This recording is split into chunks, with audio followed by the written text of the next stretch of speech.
Hello student, welcome to our channel double R coaching classes. आज हम discuss करेंगे प्रकाश के एक बहुत ही महत्वपूर्ण गुण के बारे में, जिसको हम बोलते हैं प्रकाश का परावर्तन।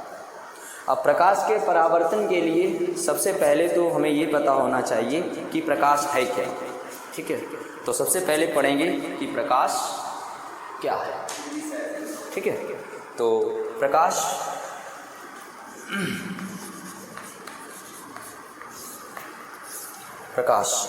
प्रकाश एक प्रकार की ऊर्जा है।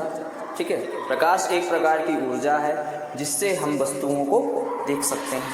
ठीक है, प्रकाश क्या है? प्रकाश जो है एक प्रकार की ऊर्जा है जिससे हम वस्तुओं को देख सकते हैं। ठीक, अब प्रकाश जो है क्या है? एक प्रकार की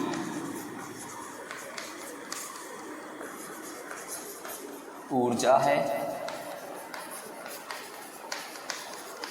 जिससे हम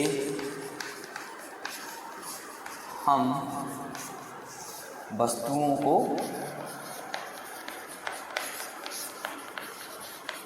देख सकते हैं। ठीक है, अब इसके लिए हमें ये पढ़ना पड़ेगा कि मतलब एक्चुअल में प्रकाश हो गया। अब इसकी प्रॉपर्टी भी आती हैं कि प्रकाश की प्रॉपर्टी क्या है। प्रकाश की पहली प्रॉपर्टी ये है कि प्रकाश जो है कैसा चलता है? सीधी रेखा में चलता है ना। प्रकाश का संचरण जो है सीधी रेखा में होता है। सेकेंड नंबर क्या है कि सेकेंड नंबर ये है कि प्रकाश जब तुम्हारा संचरित होता है ना, तो प्रकाश के संचरण के लिए किसी भी माध्यम की आवश्यकता नहीं होती है ना। अगर कोई भी उसका माध्यम नहीं है, फिर भी प्रकाश जो है एक स्थान से दूसरे स्थान पर आराम से आपका चला जाएगा। ठीक है, यानी प्रकाश जो है सीधी रेखा में चलता है। प्रकाश के संचरण के लिए किसी भी माध्यम की भी आवश्यकता नहीं होती है। इस प्रकार से और प्रकाश के गुण के बारे में हमने जो है क्लास 10th में पढ़ा होगा। अब जब हम क्लास 12th में आ जाते हैं, और चूँकि ये टॉपिक जो है तुम्हारा क्लास 12th का है, ठीक है, और क्लास 12th में भी सेकेंड बुक का फर्स्ट लेसन है, तो हम ये मानते हैं कि आपने हाई स्कूल में इतना तो पढ़ रखा ही होगा कि हाँ प्रकाश क्या है और प्रकाश के गुणों के बारे में। अगर आपने नहीं पढ़ रखा है तो हमारा जो एक वीडियो पढ़ रखा है क्लास 10th वाला प्रकाश के बारे में, वहाँ देख लीजिएगा। वहाँ उसको जो है पूरा विस्तृत पूर्वक मैंने उसको समझाया हुआ है, वहाँ इसकी पूरी चर्चा हो जाएगी। ठीक है, अब हम चर्चा करते हैं प्रकाश के परावर्तन के बारे में। तो प्रकाश का परावर्तन क्या है कि सबसे पहले हमारे पास क्या है? एक कोई चिकना तल है। ठीक है, चिकना तल है। चिकना तल कैसे कि मान लीजिए कोई पृष्ठ ले लिया और उस पृष्ठ के एक और हमने पॉलिश कर दी। अब जब हमने एक और पॉलिश कर दी तो दूसरी सतह कैसी हो जाएगी? चमकदार और परावर्तक हो जाएगी। तो जब आपकी कोई प्रकाश की किरण जो है इस सतह से जब टकराएगी तो वो वापस लौट जाएगी। अगर ये जनरली भाषा में हम इसको बोलना चाहें एक लाइन में, तो हम ऐसे भी बोल सकते हैं कि मान लो प्रकाश टकराकर लौट गया, ऐसे अपनी भाषा में अगर बोल सकें। लेकिन अगर हम विज्ञान की भाषा में इसको बोलेंगे तब हम बोलेंगे कि प्रकाश का किसी चिकनी तल, ये चिकना सतह है। ये कौन सा सतह है? चिकना तल या चिकनी सतह बोल सकते हैं आप।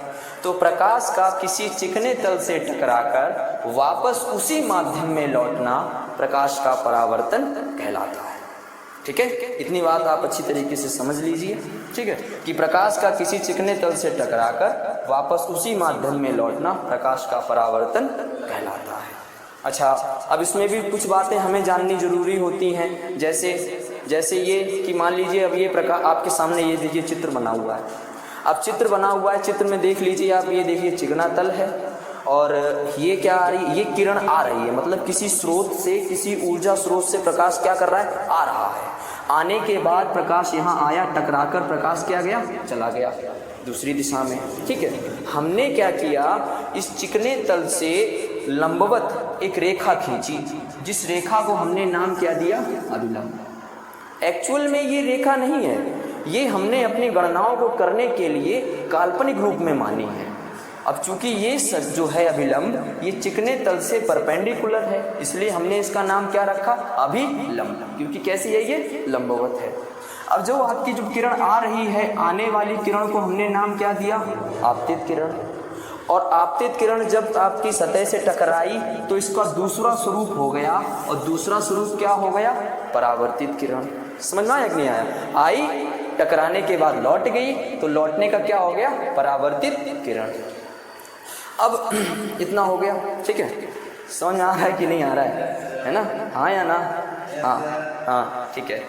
अब हम क्या करेंगे, देखिए सबसे पहले तो ये कोण की बात है। ये जो आपको जो दिख रहा है ना, ये इस प्रकार का, ये सी नहीं है, ये क्या है तुम्हारा? कोण। इसको हम बोलते हैं कोण, और ये कोण का तुम्हारा साइन होगा जो आपने पढ़ रखा होगा, ठीक है? और आई है, यानी ये मतलब किरण और अभिलंब के बीच में एक कोण बना है, और इस कोण को हम नाम क्या देंगे? आपतन कोण। क्या नाम देंगे?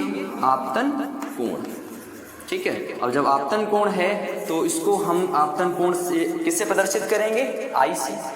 अगर आपको इनको दिक्कत होती है याद करने में, तो इनके इंग्लिश जो टर्म होते हैं ना, उन्हीं से ये सिंबल प्रदर्शित होते हैं और कुछ नहीं। अब जैसे आपतन है, आपतन को इंग्लिश में क्या बोलते हैं? इंसिडेंट। इंसिडेंट आई से होगा, इसलिए इसको काय से प्रदर्शित करते हैं? आई से। और जब ये किरण जा रही है, जाने पर ये परावर्तन हो रहा है। अब जब परावर्तन हो रहा है, और परावर्तन को इंग्लिश में क्या बोलते हैं? रिफ्लेक्ट। इसीलिए इसको हम बोलते हैं रिफ्लेक्शन एंगल। समझ में आ रहा है कि नहीं आ रहा है ना? इतनी बात समझते हैं? ये आई है और ये क्या है? आर। तो ये आई था, इसलिए ये आपतन कोण हुआ, और टकराकर जब ये गया है तो ये वाला तुम्हारा कोण क्या कहलाएगा? इसको हम नाम देंगे अपवर्तन कोण। क्या नाम देंगे? अपवर्तन कोण, ठीक है?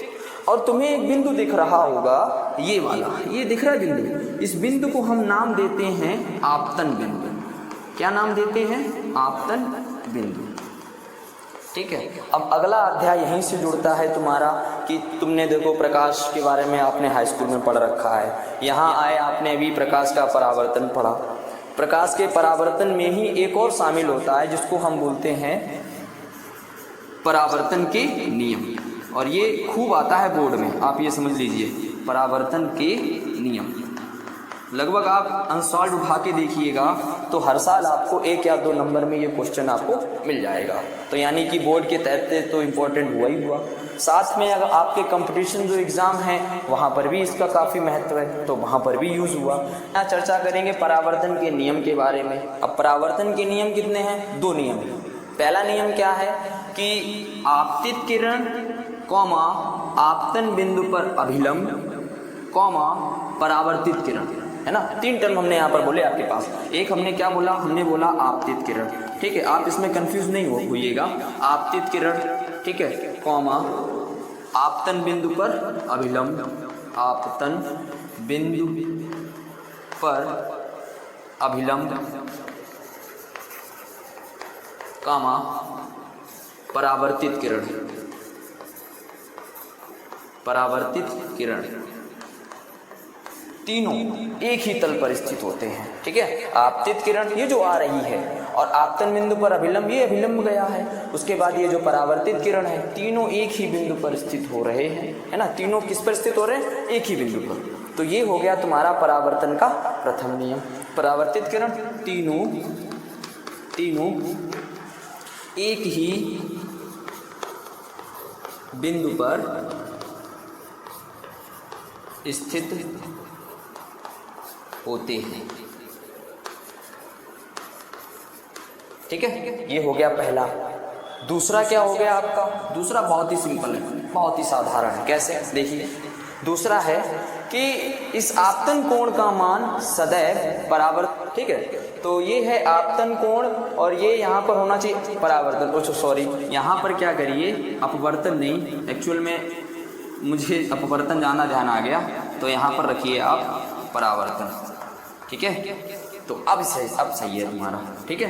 तो अब क्या हो जाएगा तुम्हारा कि इस आपतन कोण का मान सदैव परावर्तन कोण के मान के बराबर होगा, ठीक है? मतलब हमेशा के लिए। ऐसा नहीं है कि कुछ खास कंडीशन है तभी ऐसा होगा, नहीं। ऑलवेज का मतलब हर एक कंडीशन में अगर परावर्तन की घटना हो रही है तो इस आपतन कोण का मान सदैव परावर्तन कोण के कैसा होगा? बराबर होगा। तो यानी हम यहाँ पर क्या लिखेंगे? कोण आई बराबर कोण आर, बस। तो ये तुम्हारा था परावर्तन, और ये हो गए परावर्तन के नियम। अब हम आगे चर्चा करेंगे दर्पण के बारे में।